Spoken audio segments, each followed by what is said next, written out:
Dai Wai, I've been looking forward to this for a while.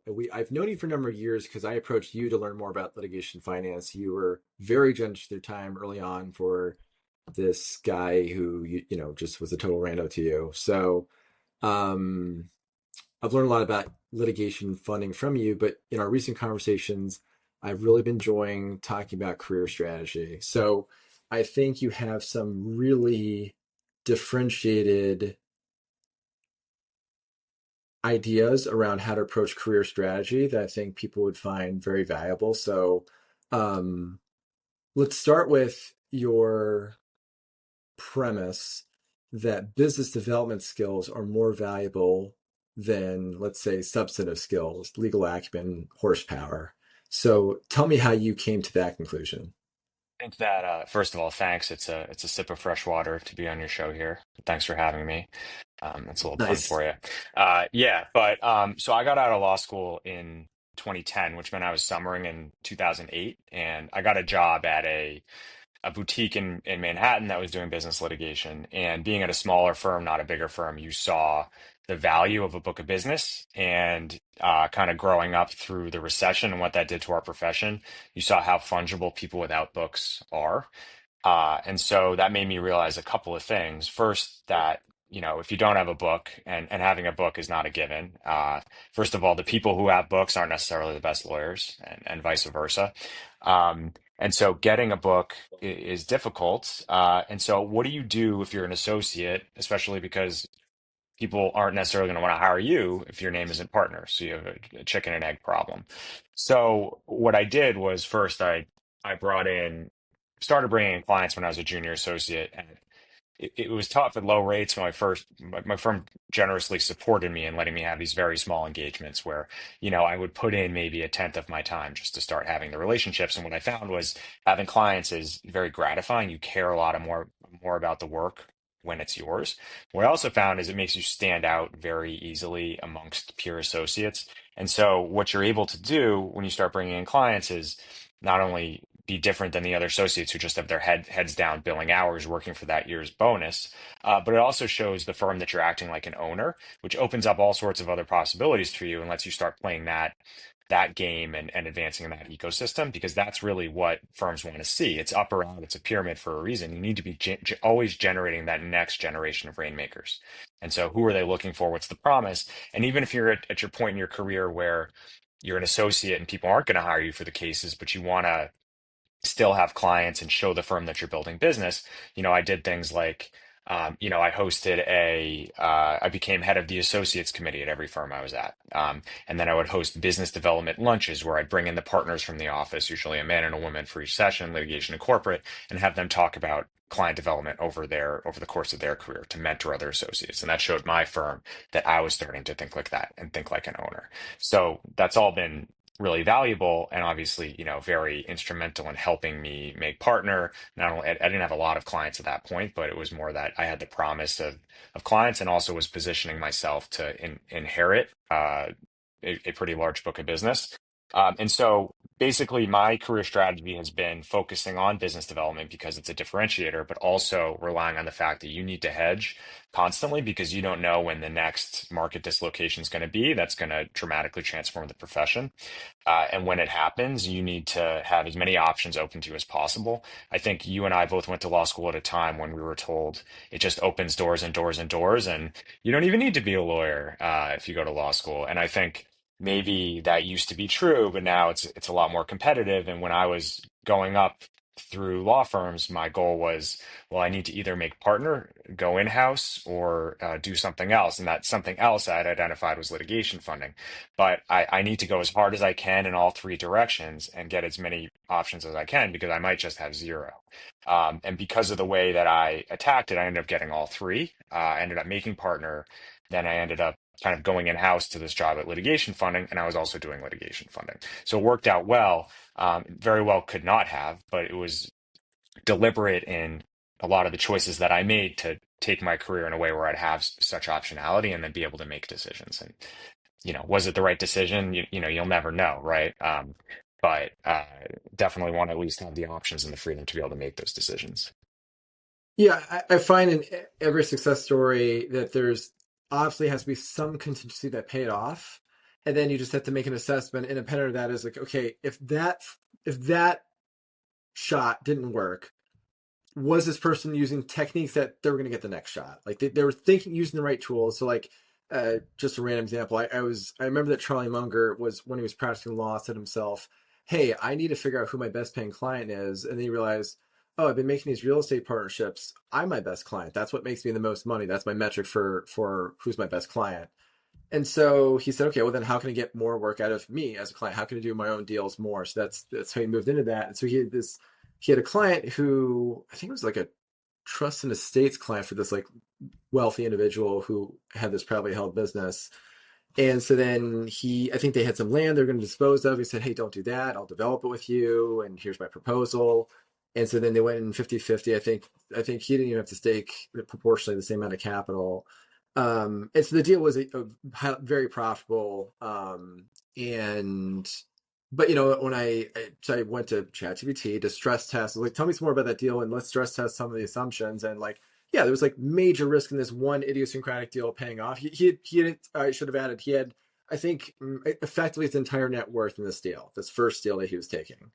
So it was like a huge amount of risk he was taking on, and like very contrary to the kinds of risk he wouldn't stake almost all of his capital today or recently, RIP. But so anyhow, it's he had a number of contingencies to pay off, but like the question is, was the process he using effective? And so your thesis, I want to spend a little more time on this technique you use as an associate because uh, it itself reflects optionality in that. So things like bringing in those partners to talk about business development, that wasn't just getting these skills around business development, and it was also building a relationship with the firm and modeling the firm. Hey, here's why you should be investing in me, and I should advance here. But you weren't limiting yourself to just that platform. You were developing business development skills you develop in tangibly in the form of clients.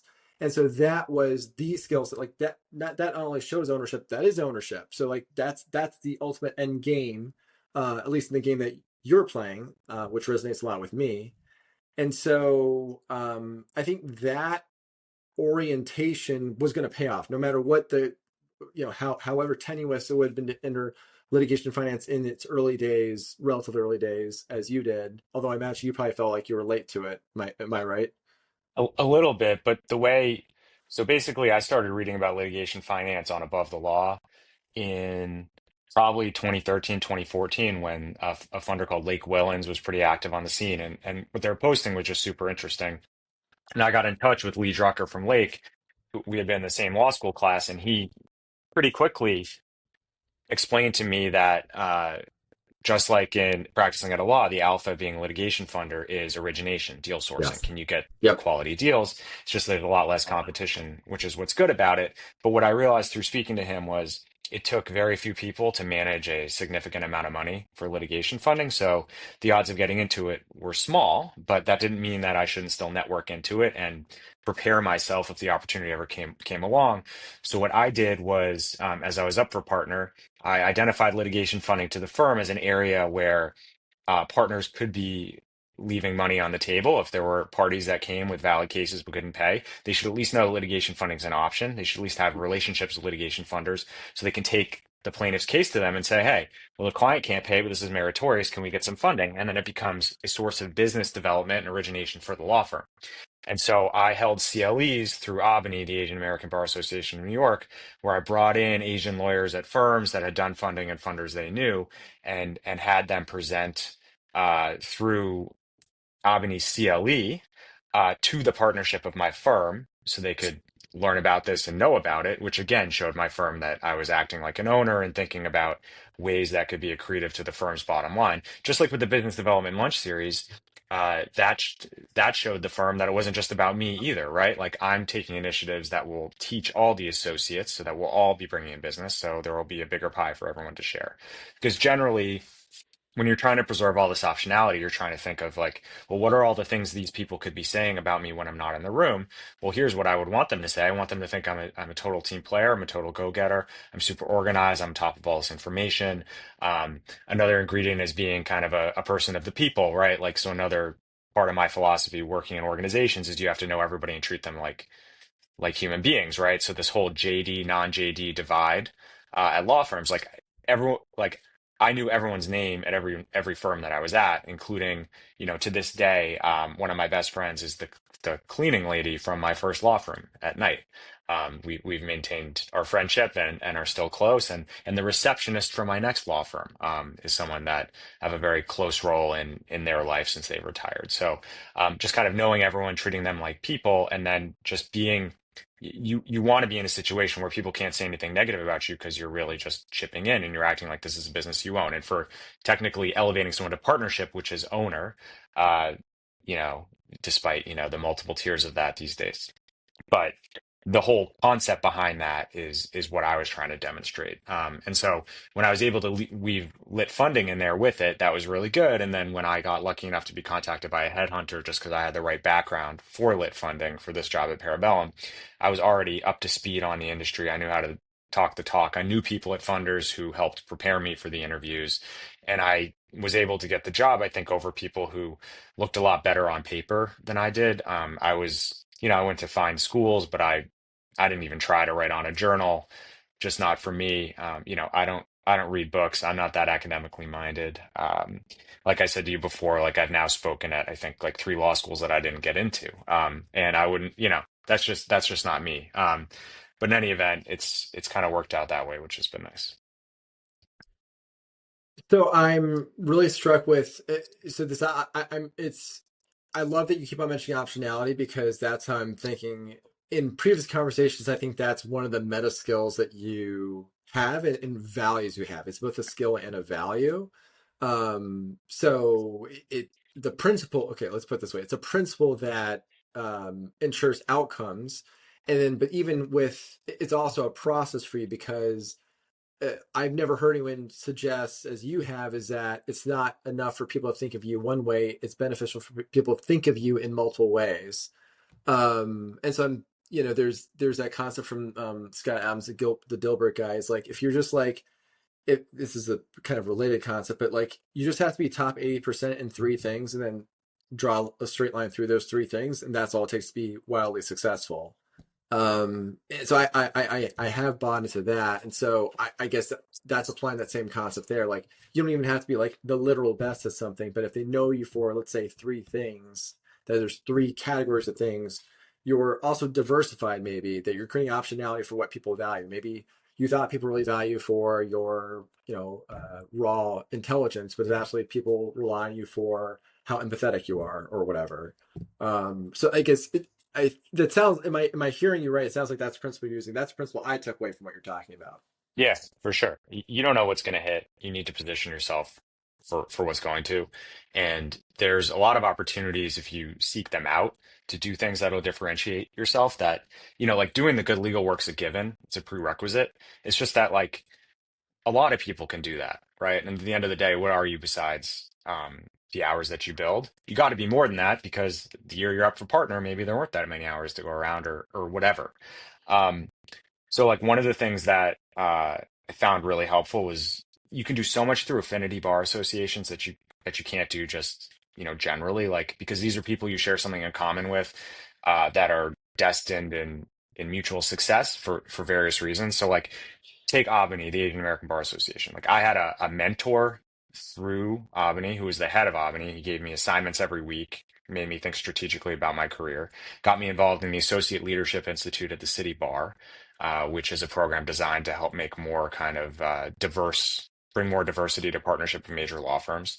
Um, I'm able to do pitch sessions through conferences. So like because I'm in Albany, I can, as an associate, I was pitching large companies and bringing partners, well-established partners for my firm to these pitch sessions with real companies. And hey, did I know if they were going to hire me or not? I no, but like, did I get to pitch to a real company with real partners, like from 30-year associate and on? Yes. And being able to do things like that and take advantage of it is really, really sets you apart. And the reason you want to be set apart is because you don't know what's going to happen next. Like I said, like I was trying to do any one of three things, right? Because you got to do something. The gravy train runs out. The law firms are structured a certain way, the industry is a certain way. You got to play by those rules. So you need to think about, where are my vulnerabilities if, you know, if I'm in this practice group that where work tightens up, or if I go in house and the company gets hit, like with some sort of sanction or becomes distressed, like what do you do? What resume have you built to get there? Another thing on that is how have you treated everyone you've known? Like I think it's really nice to work at a lot of places over your career because everywhere you work, you're in the trenches with people, at least back in the days when people were in the office like us, and you go to war with these people and you develop really strong bonds. And those are the people you know throughout your career. And you need to be really nice to them, not just because that's the right thing to do, but because also like, when it comes time, when you have favors to give to people, give them because luckily, you'll never need a favor, but if you do, you want to have treated people in a way where it was not transactional, where nothing was expected in return, just from pure karma principles. And I think if you live like that, it'll lead you to create a lot of optionality because inherently in doing so and creating good karma, you're leaving pathways open to yourselves and building relationships and skills that'll hopefully come together in a way that gives you protection when there's volatility in your career. I couldn't agree with that more. And my premise is, so I've been very relationship first in my career. So I went to a non-target law school that large firms didn't typically recruit from. And then I graduated in 2013, which, you had it really rough, rougher than me, but it was, that aside, we had the largest crop of law students before or since in a market that was like close to the conditions that you're in. So it was definitely very competitive, and I networked my way into big law using bar associations. And so I'll be interested in talking about other bar associations. I want to talk more about affinity bar associations and other bar associations because I think it's very tactical for the strategy of being relationship driven.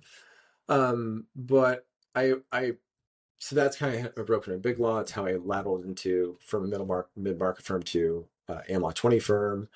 So that relationship first principle has been like, a unifying theory of my career. And my thesis on it is that um, network effects are a flywheel. So just like if you're building a network, it has as long as it's a network, not I know a bunch of people, that you truly are making connections between people, then you'll experience network effects, which are just they compound, they accelerate.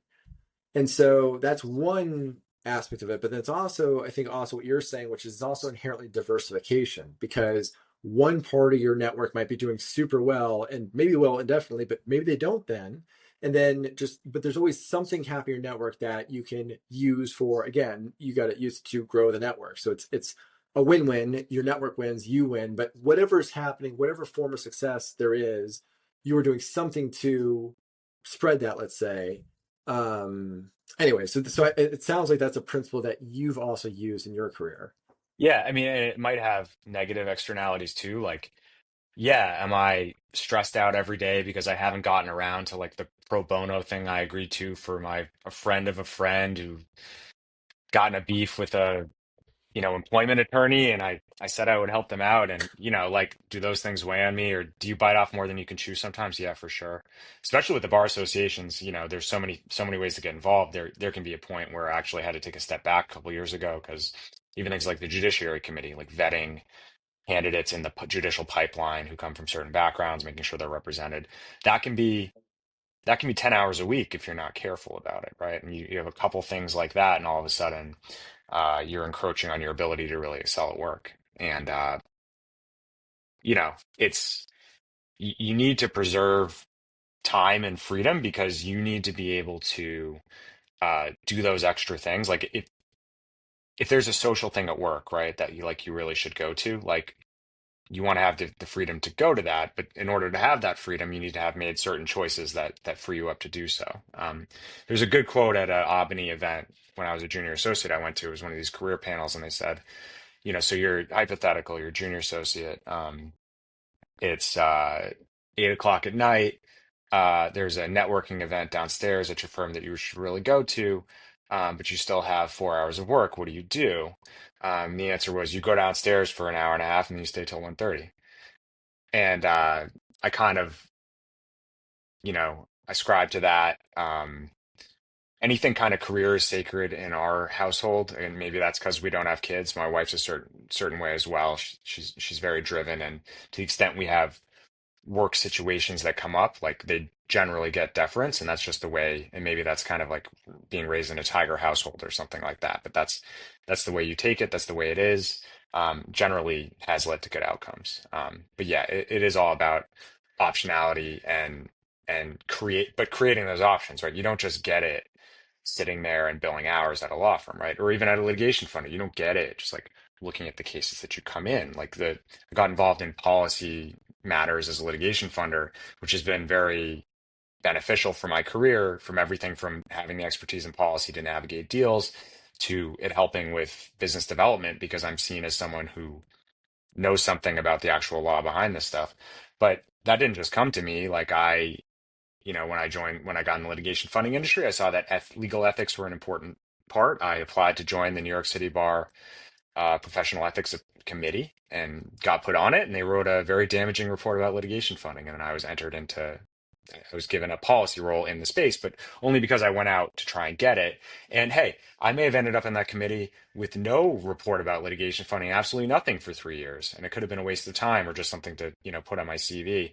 Ended up being very useful. For every non-useful thing, there's 10 things I do that uh, suck time out and didn't work out. But like having that many shots on goal is really important.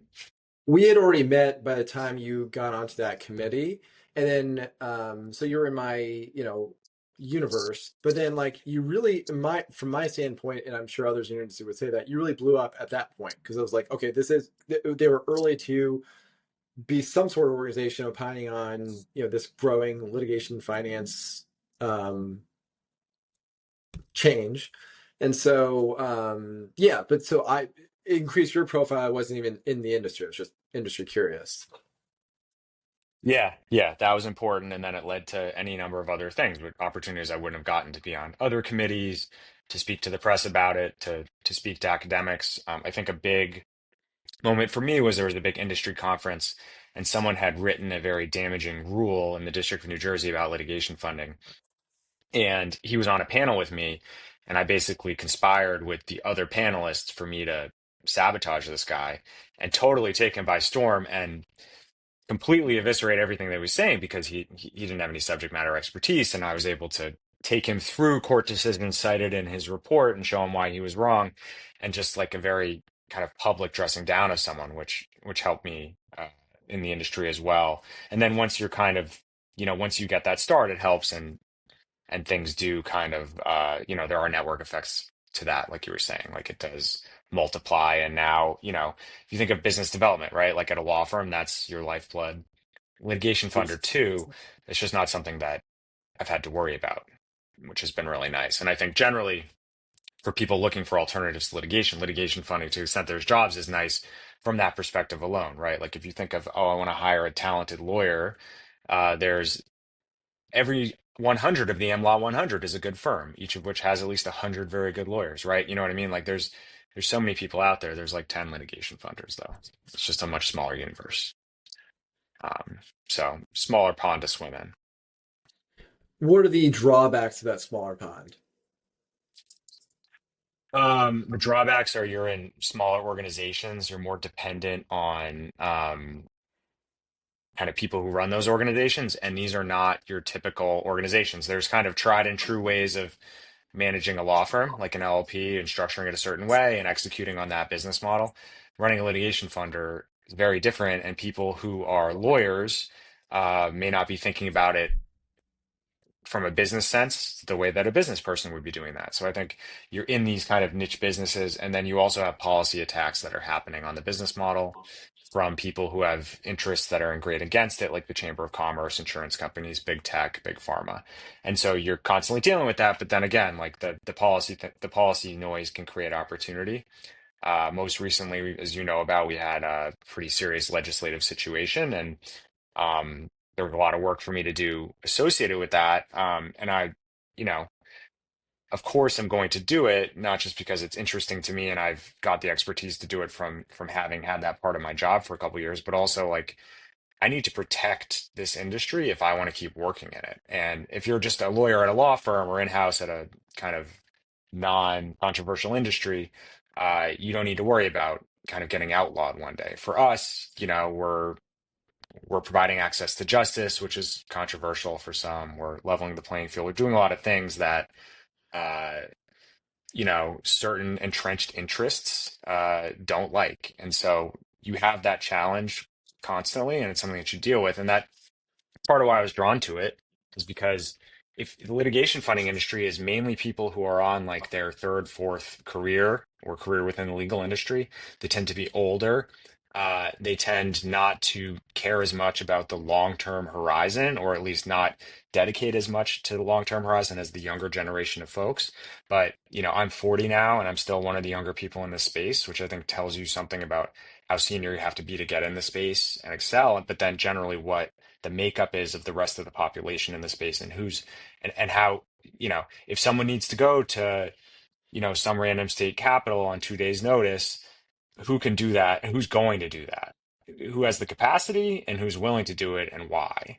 And ended up being me for a number of reasons, and there are other people joining me in doing it as well. But still, like, there's a lot of people who just can't, and that is another limitation of the industry. When you only have 10 really real players, you have a couple hundred people doing this. There's a lot less people willing to step up to the plate. Like, if you have the law firms signing the letter against Trump or whatever, is 500 law firms or something like that. Well, we have like five litigation funders, right? So you just have so much more bench depth in other more developed industries. It's interesting because just speaking on the last point, I would thought that would be offset by the value of the accountability. So say on the level of your firm, you're saying, hey, what's so great is that we're small. We're all just like, we're connected and we're mutually accountable in that way. And so like, it's surprising to hear that isn't true of that industry because of that property doesn't scale, it sounds like. I think it is, but you might not necessarily need it. Like, because it's such a small market and there's such little competition, typically there's business development coming across to everybody. Maybe it's not the most quality leads, but like everyone can keep busy doing what they're doing.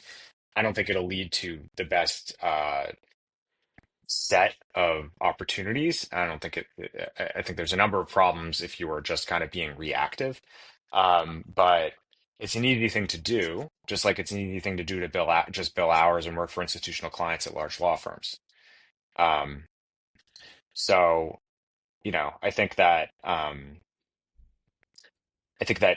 you got to do the extra stuff if you're going to create alpha for yourself and really make some edge. And then if you want to be like the person that, when someone needs to call three litigation funders, if you want to be one of them, what are you going to do to be that, right? It's not going to be, well, I funded some cases that are confidential and no one can know about, right? It's got to be some more to it. Yeah, and clearly that principle isn't specific to the confidential nature of your work. It's just that would just generally be true, even if you're doing great work. Like, I talked to this week I talked to one of the premier trial lawyers who's had some extraordinary wins this year, and so he was at an event for uh, a major corporate client, like say one of the 10 biggest, and so it's an event for all their outside counsel, and just most people they had this huge consequential matter that they resolved for them this year that made headlines, but most people hadn't heard of him in his firm. So it's just like there's a reason why Apple runs ads, billboards, right? Like just getting your name out. I think there's just such a fallacy in the practice of law about doing good work. It's just like I've talked about this a number of times on LinkedIn. That and those are posts that consistently get a lot of engagement because I think it's not said enough in the practice of law that it is just not about that. It's about your ability to message around things and message to the right people and have distribution for it. Um, and that's what things like social media facilitate is you just getting ownership in that same way. Um, Yeah, I think having that voice is important. And I think I've told you like even your panty cooler distribution, right? That lends something to the air of you, which makes you someone that everyone should know is worth knowing, right? Because you're taking the effort to put something like that together. Um, I think there's a lot of ways to do that. And there's even like little things to do just to keep yourself top of mind from a business development perspective, which is like every day I spend at least 20 minutes going through and just liking posts of people that I like, right? Just to give them support.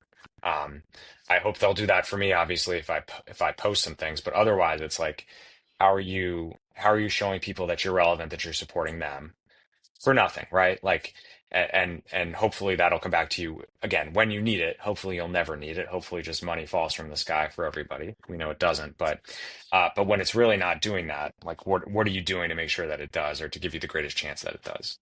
Hmm. So going back to tactics in terms of what you've done, so uh, you're talking about, what you've gotten out of bar associations, and the principle you're talking about of using some other tool for uh, having conversations you couldn't otherwise have for other people's benefit.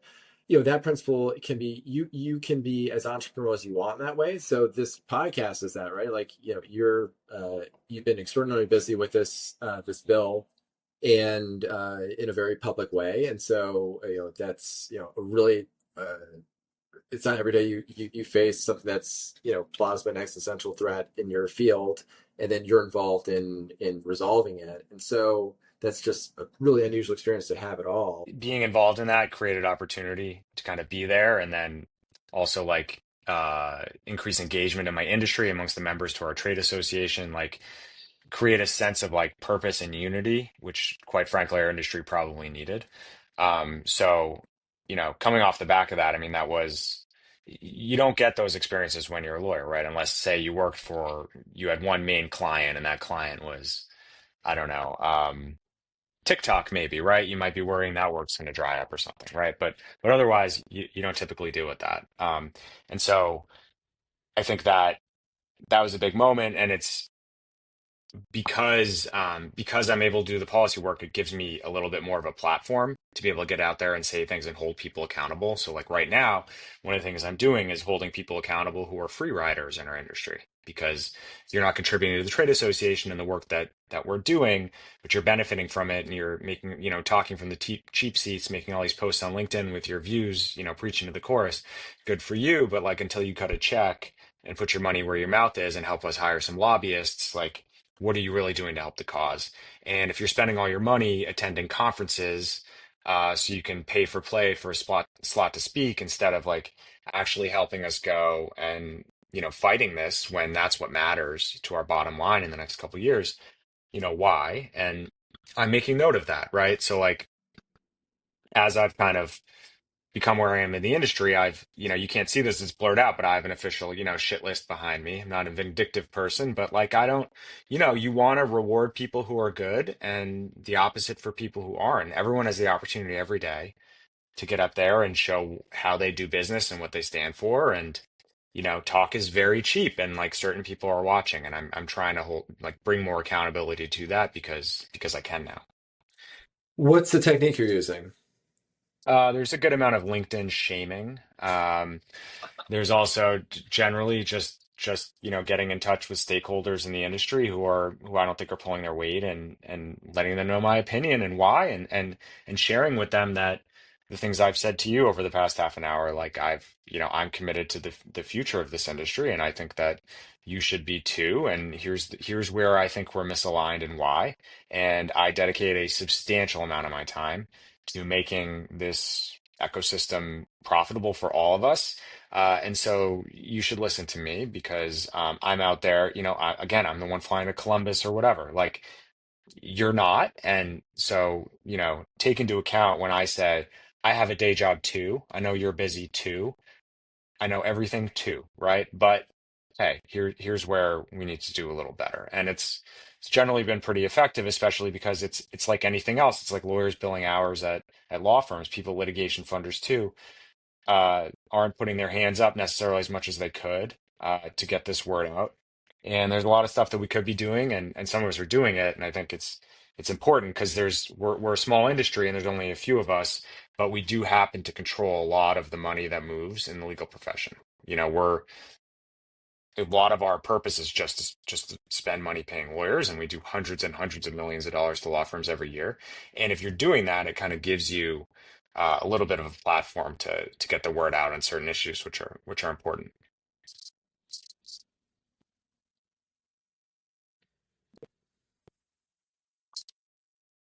Yeah, what have you done in that way that you find has been, in terms of, is there one thing that you have, one part of your approach that you think has been most persuasive in this way? No, it's like anything else. It's like I do everything everywhere all at once all the time. Sure, Like to it's just complete hedging. Like that is optionality, hedging. sure. That's my career mantra. And so, and like I said, it leads to a lot of time wasted along the way, right? And there's a lot of people, a lot of projects I've done which haven't led to anything. Um, I think, but what you need to do if you want to be influential and do things that preserve your own interest and your constituents' interest, like my industry, is you need to have credibility where it counts. So like you need to get out, you need to know these people, you need to know the academics. You need to be able to say that you've testified before whatever legislature. It gives you some credibility. You need to have written some articles, right? Like that's another piece of this is making sure that you're regularly creating written work product that can be used to show like basically your bona fides when you're in a situation where you need to show that you're an authority on something because again it protects the interests of your industry.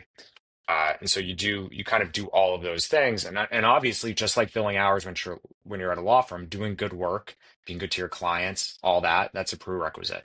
And then if you do that right, um, hopefully you'll get accolades or whatever. Like, you get a Chambers ranking, it has quotes about you, and then that can be used, and it all does create the network effects together.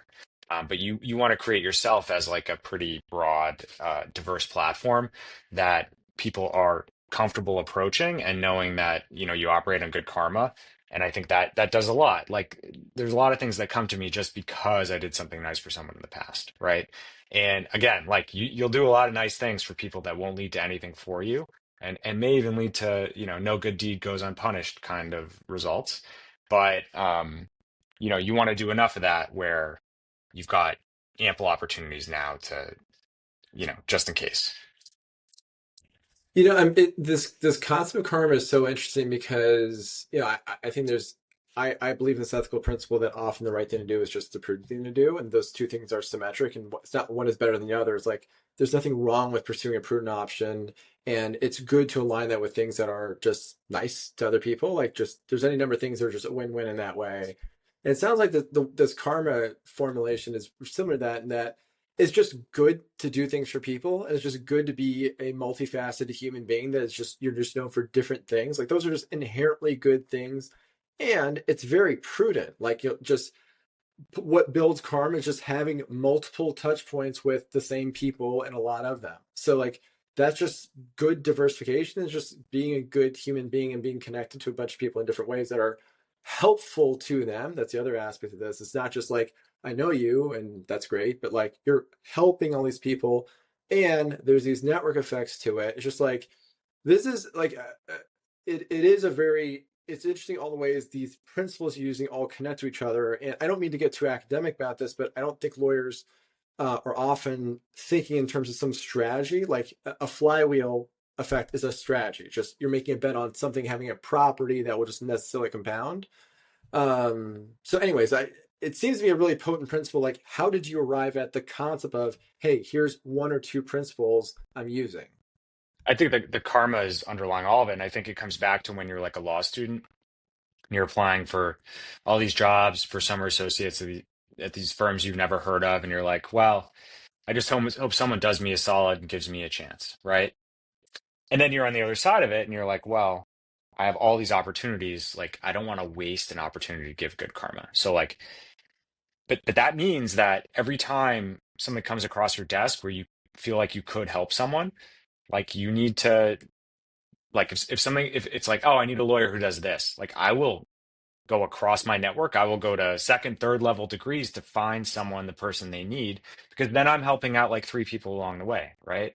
Like you gotta do that constantly, and it really does help. And at the end of the day, at least you don't feel like an asshole. You know what I mean? You've done what you can to pay it forward. And like so some of the things you can do when you're in-house like me is we're involved in lots of situations. We're giving out mandates for millions of dollars of legal fees in different assignments or whatever.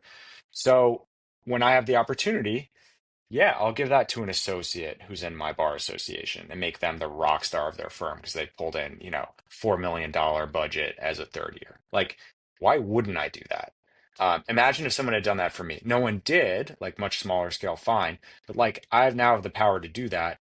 I'm going to do it, right? And like, that's kind of what you see with affinity bar associations, people making available opportunities to others that wouldn't otherwise wouldn't have. But like, yeah, don't keep giving the business to the same old white guy in your account who's been working with your firm for years. Like, mix it up, diversify for others, and you create all sorts of goodwill doing that. Where like, I'll get like I'm looking at my desk. I've got two bottles of whiskey that came to my office that, one of them says it's a Johnny Walker Blue, says Dai Wei equals Mensch. I don't even know who that came from. Like people just send me shit, and that's cool.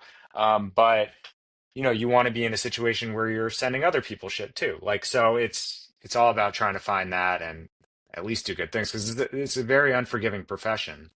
And because so many people think that being a good lawyer is coextensive with having a career, which is wrong again, right? Because we both know from working in firms that there's a lot of people who have very big books of business who are not known for the legal acumen at all, right? And like these things are a little bit disjointed. And so if you're in the position to influence that and show other people how it's done and give those opportunities, like I think you really should. I can. This is a really cool moment because this isn't just talk where I can talk my personal experience with that. And that, well, first I mentioned that you took a lot of time to talk to me when I was trying to break into litigation funding and explore it. And so that was very generous to you. So I experienced that. But then also as legal recruiter, you are probably the professional peer colleague that I have that's referred the most number of lawyers to me to say, hey, like, here's this talented lawyer. Is there some way you can help them? I know how much work that takes. And so that is, what you're doing is very different than what other lawyers do. Yeah, I'm doing it all the time. I mean, I think that's my highest and best use. And I think for many people it is, but like, you just need to know, I think people need to know that if you choose to do that, like, yeah, it has its downfalls, but like, it does lead to a lot of good stuff. And it can be, there's relationships you form with people outside of work too, that it's beneficial for your life in general, right? Like, so you may do something with someone at work and then you're involved in, whatever socially, whatever nonprofit they have, whatever. It's all good. And like I said, the people you worked with over your career at whatever firms, it's your job now, like these are the people that right? Like you're not exactly like probably making efforts to just go meet random lawyers on the weekends, right? Like so the ones that you got to keep care of that network, like stay on top of the network. Staying in touch with people is huge. I think what you find as you get to be our age is like a lot of people our age, they don't have a lot of friends necessarily from high school or college left, all right? It's just pivoted. If you keep in touch with all those people, they end up different places. Actually, a lot of them happen to end up in the law, just maybe the schools I was privileged enough to go to, but um staying in touch with all those people, then when things come in, you have places to send them, right? If you don't keep in touch with people, you might not have those places to send them. And then you're not someone who's contributing and you're not someone who's in the position where you need things being sent to you. You're not getting that karma of, increasing the pot for everybody, which is what's definitely needed, at least for certain pots. Good. And so subsequently with your work, it seems to me you can approach funding in two ways: a very principle preserving approach, or you can be looking for power law type payoffs. And so, given what you're talking some more about optionality, like this seems like somebody who thinks more like in terms of power law and in a portfolio. And so my guess is that you might approach the work more from that lens. I'm curious about how you think about the lens of principal protection. I guess I mean, you can say someone who's interested in diversification optionality is inherently thinking about downside risk. Like that is inherently an aspect of it that you can't abstract away. But it is a different, like the classic litigation litigator or lawyer risk averse skill set, like that lends itself very well to a very covenant driven, downside protecting approach to funding. So can you speak about which of those disciplines you draw on more, or the connection between them for you? I think that the downside protection has really come out in an emphasis on picking cases with clear narratives. I think that if you need to be an Harvard PhD econometrician to understand the value in an antitrust case, then that case has a coin toss chance at best before a jury. And so, kind of keeping it simple, I think helps a lot with downside protection. But at the end of the day, I think what we've learned in litigation funding is that cases don't settle like they should. Defendants are rarely willing to entertain realistic offers before they have a verdict against them. And so you're increasingly going to fact finders. So you want situations where your client's going to be entitled to something kind of no matter what, at least as a quantum meruit matter. And generally where I work, what's ingrained in us is strong emphasis on downside protection, just given how binary these investments can be. But what you end up pivoting towards is more diversified investments, and the classic one is the law firm portfolio, where a law firm has a number of contingent arrangements. You invest in them on a cross-collateralized basis, winners covers losers, etc. Things aren't as binary, you have more downside protection. But how do you really build those relationships? It's not like you just have law firms coming to you every day with like these great portfolios of like, here's some great ones and some medium ones, and everything's going to be fine. Um, you need to be out there. You need to be in a position of trust and confidence in the market. But then where I've really had success, not only in results, but also relationships, is when things come to a litigation funder that don't have lawyers attached to them or the lawyers aren't right, what do you do with that? Or if you're a litigation funder, you have an idea for an affirmative litigation. What do you do with that? Well, you can go to a law firm that's brought you cases and you can bring them an opportunity. And now you're like free business development for them, like a total bonus. Like there's 25,000 Harvard lawyers or whatever in New York right now. Like if any of them gets a call from any rando any day, they're happy about it just because there's so many lawyers out there. Um, and so, we're able to bring business to law firms that we know and trust, and then it's a two-way street. And then they're more loyal to us when they get good flow. We're loyal to them. We can amend deals, put them together. It helps with downside protection, diversification. It's a more seamless way of transacting. There's all sorts of good things associated with it, but it all comes back to the same thing, which is what am I doing to make this a two-way relationship? What value am I showing to someone else to help me stand out? What do you attribute as the top reason why you said these defense side these large firms on the defense, the approach they've been taking as of late is a disinclination to settle in the ballpark of plaintiff's proposals, and so things are going to verdict. And so what's the number one reason you attribute that pattern to? I think it's that there's so many ways for a defendant to win. And one main way is outspending and outlasting the plaintiff, which can just happen if you stick in there as long as possible. The other is, a defendant can win on motion to dismiss. Good stuff can happen during discovery. It can win on SJ. It can win on Daubert. It can win on JMall. It can win an appeal. It can win on remand. And, you know, given how successful defendants can be at trial, it you could see, I don't know if there's any data to this, but you could see why a lot of defendants are not willing to offer anything material before trial, which I think is a mistake. I've had a number of very large jury verdicts over the past couple of years, and in say the top five jury verdicts, the defendant didn't put on the table anything more than a few $1 million, and these are all verdicts well in excess of 50.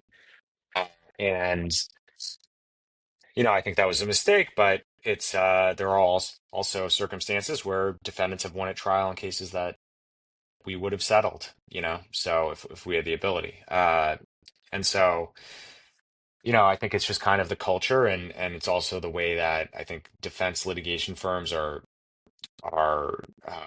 handling litigation is, you need to take these things deep if you're going to get a very good result for the defendant. And they definitely do that. And I don't fault them for it, but we've been focusing on finding things that are a lot more prone to settle because you just don't want that variability and that drag on the IRR that comes from having to deal with the JMall appeal and remand. Like settlement is better for everybody. I worked for I externed for Judge Holderman of the Northern District of Illinois, who was at the time the chief judge, And it was that was definitely the inflection point in my career. He gave I had no business being in his chambers, but he gave me a shot. And so he was a big supporter of patent litigation. He did a lot to introduce local patent rules to the Northern District, and that resulted in a big delta in patent cases. He was really active in our Inn of Court there for IP, the Lynn Inn. So I he was somebody who he was like part of like a legendary prosecution team that took out a lot of corruption in Chicago, and so he was a prosecutor. He's a trial lawyer through and through. He loved trials as a judge. And I remember I had a trial coming up. When I started as associate, I had really fortunate timing. There's a trial heading in about 3 months, and so I was going to be part of the trial. And so it's like incredible. I didn't even appreciate how unusual that was, and I was so excited. And so it was like drafting the pre-trial order and all this stuff, trying to digest this fountain of facts and matter. And then, like this often happens, the matter settled, I don't know, about a month before trial. And I remember going to the judge. I saw him at another Inn of Court event. I said, "Hey, Judge, I was so excited about this case." And then it settled. And without missing a beat, he said, "Settlement's always good for the clients." Yeah.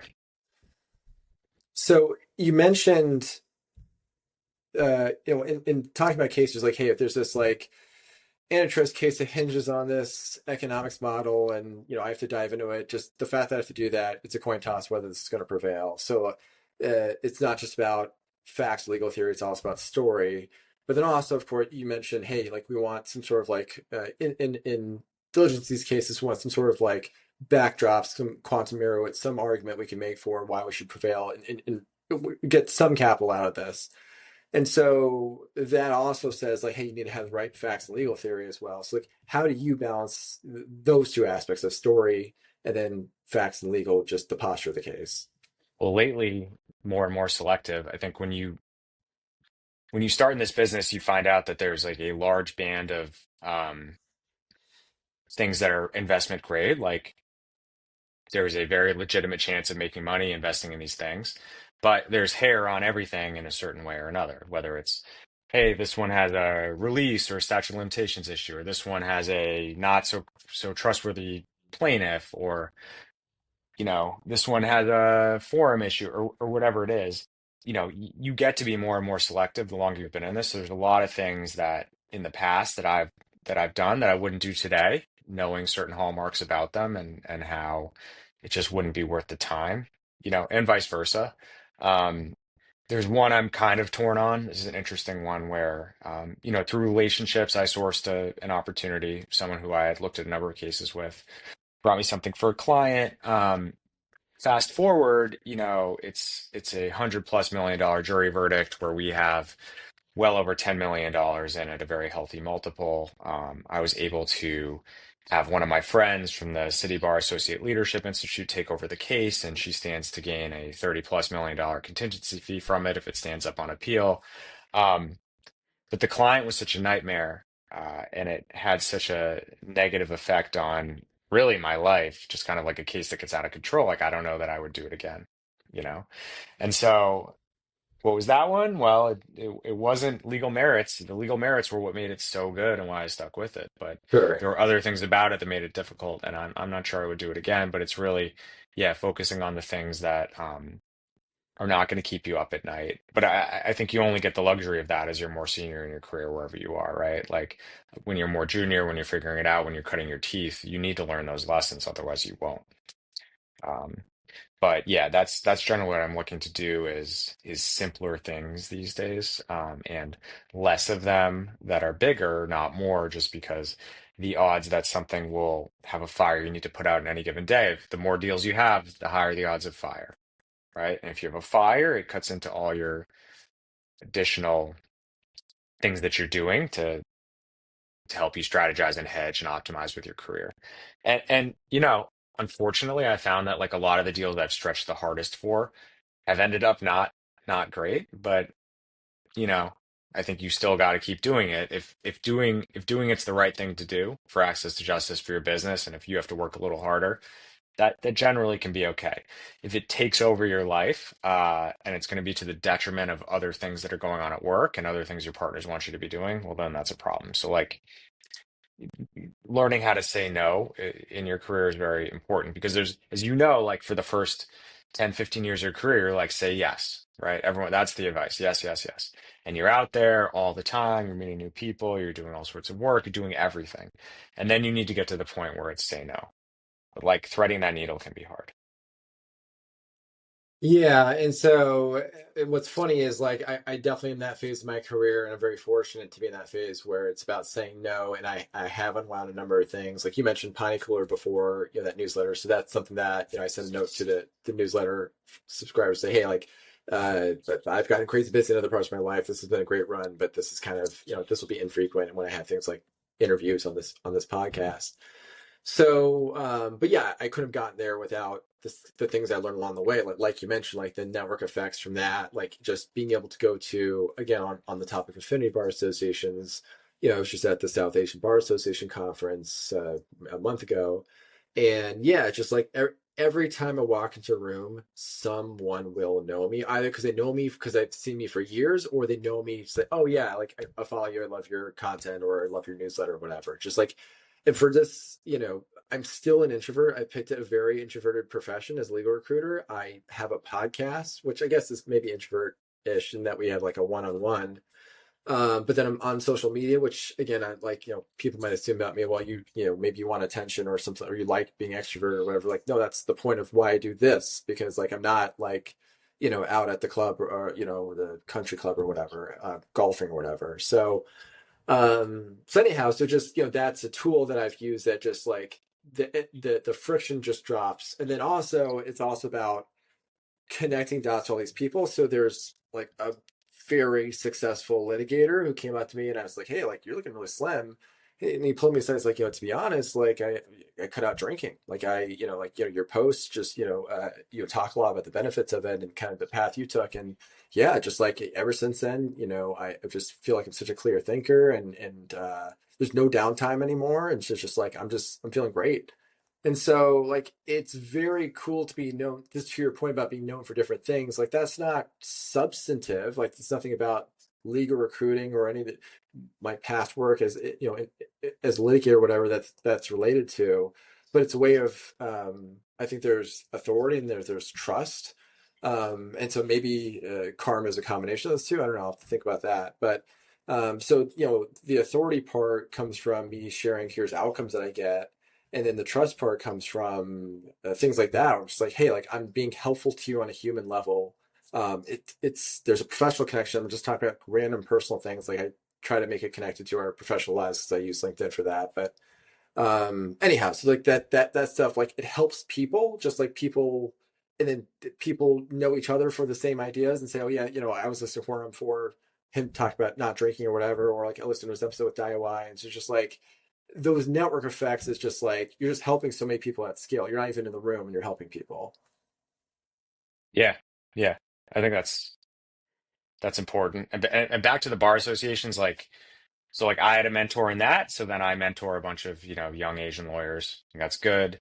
Like I developed a list of tips for associates on how to make partner, try to disseminate that, pretty widely amongst junior associates, just so they have, apart from doing the good work, right?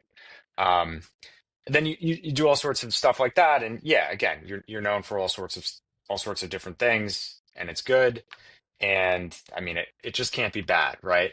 And like, yeah, maybe it won't lead to anything good, or maybe you'll walk into a party and someone will talk to you about, not drinking, and maybe that won't be the best business night for you ever, or whatever, right? But like, they'll probably send you something later on because they were grateful for it, you know? Yeah, I try not to be too boring at parties. Right. Um, Substantive. I think one principle it sounds like that you're using is what can I do that nobody else can? Yeah.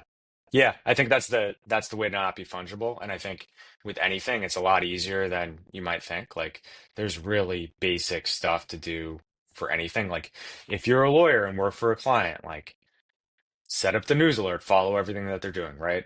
If you work for a partner that has certain clients or certain courting certain clients, follow all of them and convey the news when necessary. Like provide the information that nobody else is. And if you're providing duplicative information, okay, someone will let you know that. But I think you'll find that like most of the time information is power. And if you control it, like you'll be one of the few people who has time to consistently uncover information every day.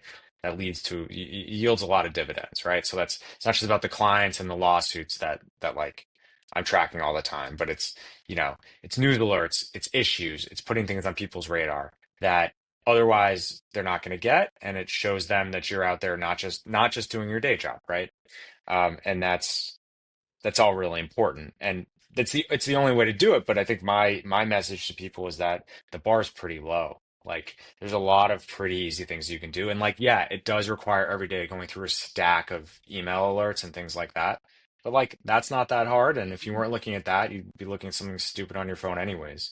So whatever. But like to this day, I still know every partner I've worked with at every law firm and who their clients are, and I still track all of them. I track mentions of them in the news. I track federal and state case filings on Lex Machina, whatever else. And if something comes up, if there's a hit, I let them know. And if their client's been sued, I let them know.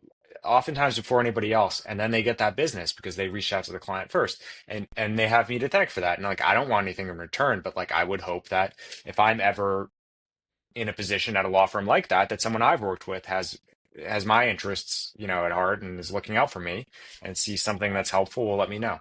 And that's kind of what everything's based on. So this principle of being of optionality and diversification, it's interesting because you're in this industry where, like so your entire livelihood, more or less, it sounds like, depends upon this one this one field that's, just constantly beset with challenge. So, but that seems like to be something that makes you very not diversified, right? So I have to believe that you're doing things to diversify yourself. So let's say something happens with litigation finance that makes it untenable. Then what do you do from there? So like, how are you thinking about that? So then I could go to a law firm and I could do plaintiff side law, case analysis, selection, theses for new areas of litigation.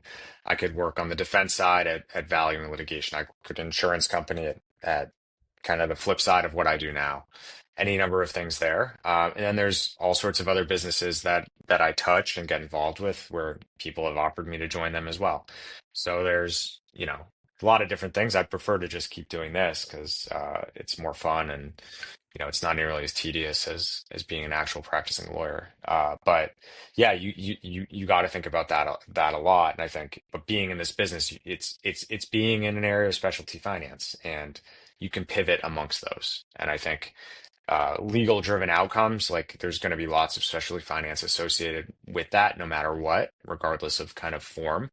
And I think, plaintiff or defense side, there's a lot of applications of that. So it's pretty good diversifying wise.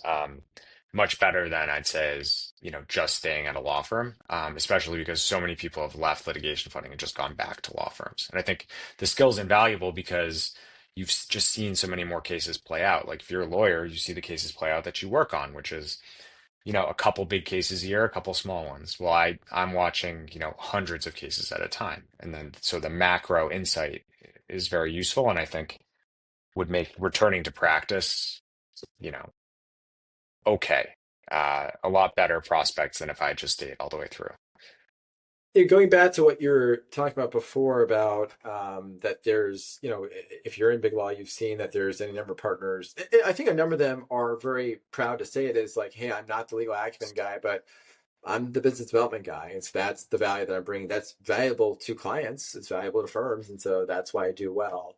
And I was thinking about it, and I think it probably would be fair that so there's a pool of people who are successful based on legal acumen. There's a pool of people that are successful in business development. What's the distribution of outcomes in those two pools?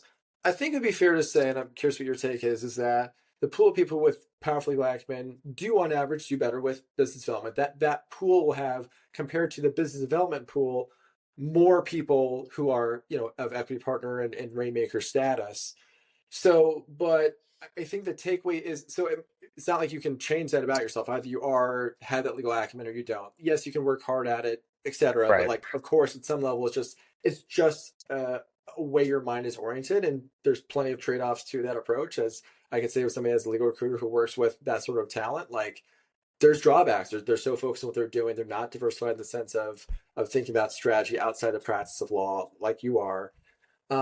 But there's plenty of strengths they have, and just that raw firepower, it is really valuable, and you go really far. But I think the takeaway from it is that with this other pool, like it's okay to not have, let's say, the most valued skill set in the field. It's like I firmly believe like any weakness can be inverted into a strength, and conversely, strengths are weaknesses. And so the symmetry is that, like, yeah, there's it's just another way to get to that same tier. Like, you don't have to just give up just because you're in something that's, let's say, even a disfavored area. There's still just like this like long tail that's formed of opportunities in that space. Just like you just pursue it using a different skill set. You don't focus on the skills that you don't have or relationships you don't have. Yeah, that's right. I mean, but like a lot of what we're talking about, that legal acumen, like that's necessary to make it to the next level. But it Mm-hmm. may not be like the level that certain people are pursuing with like the second clerkship, right? And like working at certain appellate boutiques or whatever. Um, yeah, and then there are some people who are never going to grasp the human side of law, and they're much better carved out as just that service partner, right? Or of counsel for life. And that's fine. But like the point is like you need to understand the pyramid and like where you're going to slot in. Yeah, love that. Do you Yeah. want to talk about your last month? Yeah, I mean, my last month, I was on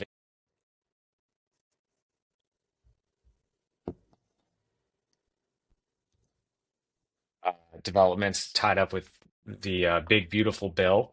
Basically, we were opposing a measure within Senate reconciliation that targeted our industry and was a big kind of coming together moment for our industry. And as someone who focuses a lot on policy, I had a lot of work related to opposing this legislation. And it was the type of thing where, you know, there was no playbook for it. It was all very quickly reactive, and there was a lot of things involved that weren't straight litigation funding skills. Like obviously, we needed to take the knowledge and translate it into materials for the lobbyists and things like that. There's, a lot of Washington, D.C. type soft skills coming in, and there's a lot of politics to navigate. And then in addition to that, kind of keeping everyone informed, not only at my company, but also in the industry about what was going on. Uh, and in the face of a lot of rumors. And so, it was interesting. It was enjoyable work. It was a bit harrowing given that had there been a different result, it would have meant different things, maybe not for my career, but definitely for people in my space. And it's caused us to think differently about things, but like it was very important. It was very intense, and it shows how something like, you know, who's in power in politics, like may not day to day affect your daily life, but then sometimes it really can in a major way. It can create environments where things now are important and will be important that were never important before. It was a big wake up call to a lot of people in the industry. Whereas for myself and others who do public policy more frequently, this is just the latest yet in a long string of attempts to kind of counteract us because they don't like how we upset the historic imbalance of power. And but so for certain of us, we kind of understood the issues and what was going on. For other people, now it's a big wake up call. And I think, by and large, that's a good thing for the industry because going forward, we're a lot better to respond to these things when they come up. And I think it's I don't know if you're allowed. I don't know if I don't think Drake is technically canceled, right? From whatever Kendrick Lamar did to him, but like we've got a lot of enemies, litigation funding industry, and that's fine. I think that means that we're doing something right. But that means that, yeah, for some of us who take it upon ourselves, like we need to be there to drop everything and focus entirely on big industry-wide issues when the challenge arises, and like you need to be able to jump on that, and a lot of us did, which was great, um especially for like a small industry. But we're out of it, and I'm sure it'll come back. But you know it was a overall, like it ended fine. And a lot of the stuff that we were able to do as an industry will translate forward. And a lot of the stuff that we were able to do at Parabellum and like be a leader in that fight is also very good. And it has positive externalities in the market too, because we were a leader doing that. And that's who people are looking to as a leader, who they want to work with going forward, who they want to invest in, et cetera. So like everything you do has all of these kind of consequential effects around the perimeter, and that's what you want to do is create as many of those things as possible, right? And then you'll have the most the highest likelihood of good outcomes. And so a lot of things like these, it's multifaceted. It has a lot of benefit out of the direct purpose that you're doing. And to tie it to something you talked about earlier, you said, hey, like any number of things you try, if you're trying a lot of things, some of them will fail. And so I think that's an important message and ties to what you're saying right now, where I think it's also talking about an asymmetric payoff, where it's just like, okay, you take these bets that, maybe goes nowhere, but, maybe it has a really big positive payoff for you. And so, yeah, I think that's a very different orientation than a lot of lawyers have who are so risk averse. They can't think of that in terms of an asymmetric, or like, what if I do something and it fails? Like, it's just a question that comes up all the time. And there's just really talented lawyers that, like, on a professional level, are unable to make any changes because, like, what if I fail? They Right. literally cannot see anything apart from the downside. It's a cliche about lawyers that they're so risk averse, but I think point of fact it is pretty true as a pattern. But anyways, you don't have to be that way, and you can choose to say, okay, like, I can be comfortable with the loss, and that I'll pick up some skills or relationships, something of value in this process that you just keep on adding to. As long as you're committed to doing it, right? Like you Yeah. need to say you'll pick up the loss because you're doing 10 things and they will lose, right? Or you need to commit yourself to doing the thing. Like if every day I spend an hour reading Google News alerts, right? Like if I don't do that consistently, it's not going to yield the results that I want. But if I have the discipline and do it every day, like it is going to lead to positive outcomes for me. But like you need to stick with it and generate the opportunity set that's large enough where you have the probability of the positive outcomes. So I'm diversified in my Google alerts every morning because I have 100 of them. And then whatever news sources I touch and whoever I talk to and whatever else I get that can be used, like it's everything throughout the day and making sure that like there's a dual use for it. And then that way you have the most dispersed set of outcomes. And that's what you want. And you get better at it over time too. What you focus your time on, who you help. I approach my life, I think, pretty methodically. I think I have three priorities this year, which are my business, my family, and my movement. And I think it's a fair order that they're in terms of like how I allocate my time and attention and energy.